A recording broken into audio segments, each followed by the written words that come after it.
வணக்கம், என்னோட பேர் ராஜபூபதி, நிறுவனம் மற்றும் பயிற்றுனர் ரேடியன் ஐஏஎஸ் அகாடமி. வாழ்க வளமுடன், வாழ்க மகிழ்வுடன்.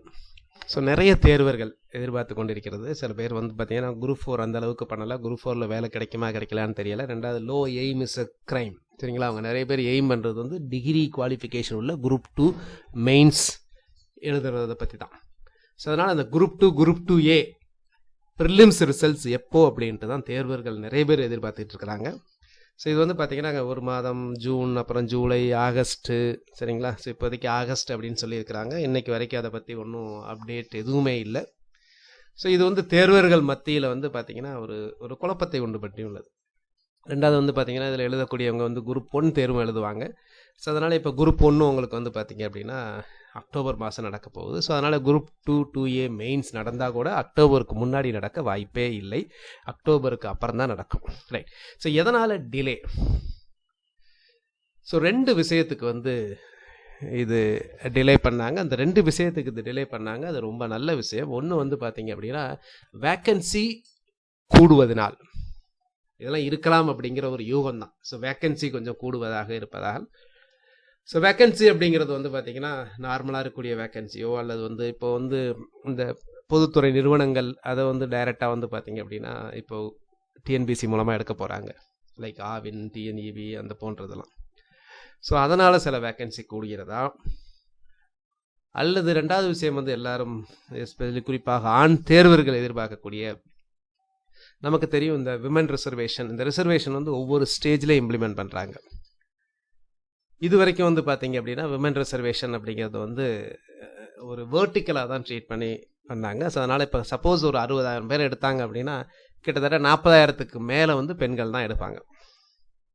ஸோ அதை இம்ப்ளிமெண்ட் பண்ணுறதுக்காக வெயிட் பண்ணுறாங்களா? ஸோ இந்த 2 விஷயத்துக்காக வெயிட் பண்ணுறதுக்கு நிறைய வாய்ப்புகள் உண்டு. ஏன்னா இது அரசின் டாப், அந்த பிராஸ்ன்னு சொல்லுவாங்கள்ல, மேல்மட்ட கவனத்திற்கு கொண்டு வரப்பட்டுள்ளது. அவங்களும் இதனுடைய பிரச்சனையின் அந்த தீவிரத்தை புரிஞ்சிருக்கிறாங்க. ஸோ அதனால் அதெல்லாம் அதுதான் இருக்கும். ஸோ அதனால் நீங்கள் ரொம்ப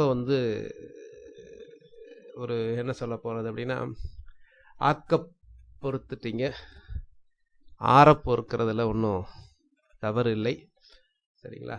ஸோ அதனால் வரலையன்னு ரொம்ப இது பண்ண வேணாம். குரூப் 1 எழுதுகிறவங்க குரூப் 1ல் கவலையை செலுத்துங்க. மற்றவங்க ஈஓ எழுதுகிறவங்க ஈஓவில் கவனத்தை செலுத்துங்க. மற்றவங்க குரூப் 2 தான் பண்ணுறேன் அப்படின்னா அதுக்குரிய மெயின்ஸை நல்ல டீட்டெயிலாக நீங்கள் படிச்சுக்கிட்டு இருங்க. ஸோ அதனால் இந்த தேர்வு முடிவுகள் ஒரு நல்ல விதமாக வர வேண்டும், யாரையும் பாதிக்காமல் வர வேண்டும். நம்ம எப்போவுமே சொல்லக்கூடியது, ஆண் தேர்வர்களும் சொல்லக்கூடியது, யாருமே பெண்களுக்கு கொடுத்திருக்கிற அந்த 30% இடஒதுக்கீடை எதிர்க்கவில்லை. அதை முறைப்படி, அது எதற்காக கொடுக்கப்படுகிறது?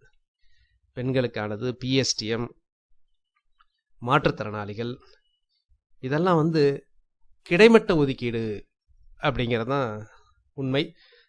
அதன் பிரகாரம் பண்ணணும். இப்போ கவர்மெண்ட் சர்வெண்ட்ஸ் இந்த ஆக்ட் இருக்குல்ல, Tamil Nadu government servants act 2016, so அதன் பிரகாரம் பண்ணிகிட்டு இருக்கிறாங்க, சரிங்களா? அதுதான் பார்த்தீங்கன்னா எகெயின்ஸ்ட் ஒரு என்ன சொல்கிறது, ஒரு சமூக அநீதி. அது சொல்லப்போனால் ஈவன் அன்கான்ஸ்டிடியூஷனல்லே சொல்லலாம். இவ்வளோ நாள் பொறுத்து இருக்கீங்க. ஸோ அதனால் சீக்கிரம் இதற்கு ஒரு நல்ல முடிவோடு இந்த ரிசல்ட்ஸ் வரும் என்று நம்புவோம். நன்றி.